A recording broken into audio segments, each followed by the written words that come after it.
있습니다. 다음은 오미야 의원 나오셔서 발언해 주시기 바랍니다.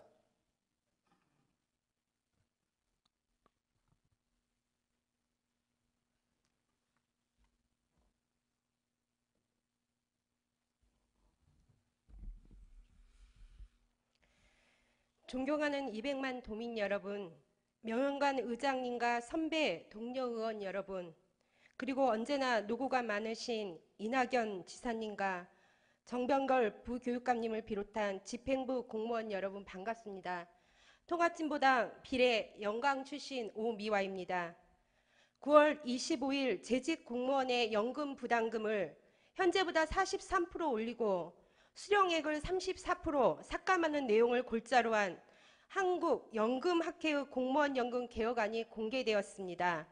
사실상 연금이라기보다는 원리금만 타는 적금으로 전락하게 된 것이죠.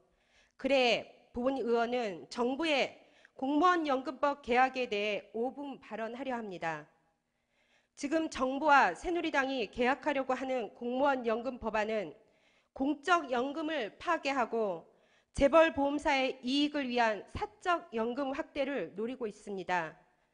새누리당은 한국연금학회라는 곳을 앞세워 연금개혁 방안을 내놓았습니다.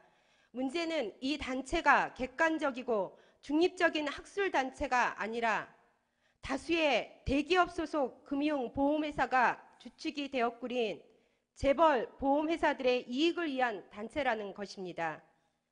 고양이에게 생선을 맡긴 격으로 공적연금은 축소되고 사적연금이 확대될 것은 불을 보듯 뻔한 일입니다.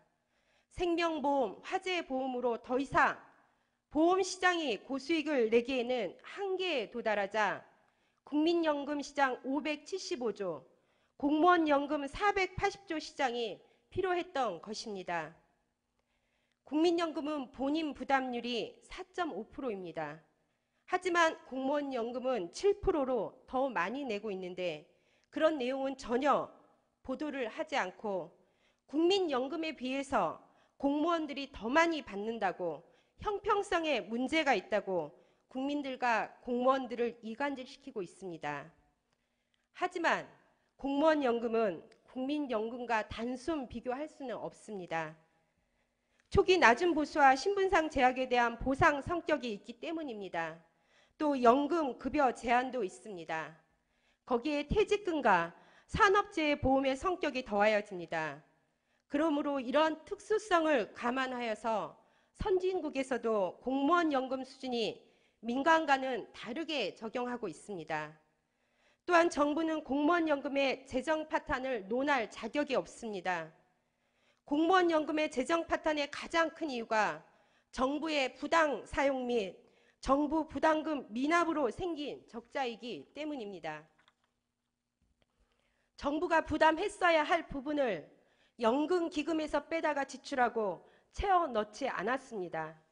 IMF 당시 구조조정으로 인한 11만 3천여 명의 퇴직급여 약 4조 7천억 원, 2005년 철도 공사 비용 등을 기금에서 쓰고 채워 넣지 않았으며 2001년 이후 정부가 부담하기로 한 책임준비금 7조 2천억 원을 부담하지 않아 이 모든 것을 현재 가치로 환산하면 32조가 넘는 액수입니다.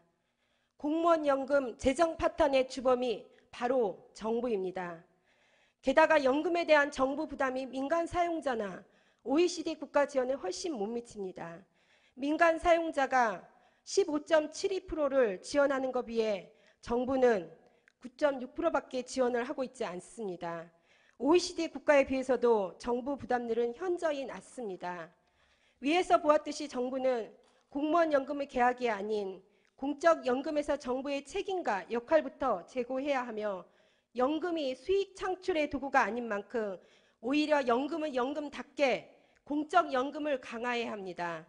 서민에게는 세금 폭탄으로 재벌과 초고소득층에는 감세로 대응하고 있는 게 현 정부의 모습입니다. 재벌과 초고소득층에 대한 증세를 통해 공적연금을 강화해야 합니다. 정부의 안대로 일방적으로 추진되고 있는 공무원 연금 개혁안은 당장 중단되어야 하며 당사자들이 참여한 가운데 민주주의적 절차를 거쳐 머리를 맞대고 사회적으로 합의가 될 수 있는 해법을 찾는 것이 옳습니다. 11월 1일은 107만 공무원들이 서울에 모이는 날입니다. 함께 하겠습니다. 그리고 이후 도의회에 공적연금 관련 촉구 결의안을 제출하도록 하겠습니다.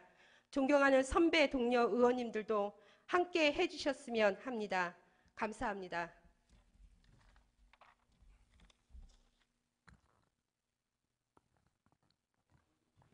예, 오미야 의원님 수고하셨습니다. 존경하는 동료 의원 여러분, 이낙연 지사님과 정병걸 부교육감을 비롯한 집행부 공무원 여러분, 오늘로써 제290회 전라남도의회 임시회 제12일간의 일정을 모두 마쳤습니다. 그동안 수고 많이 하셨습니다. 제4차 본회의 산회를 선포합니다.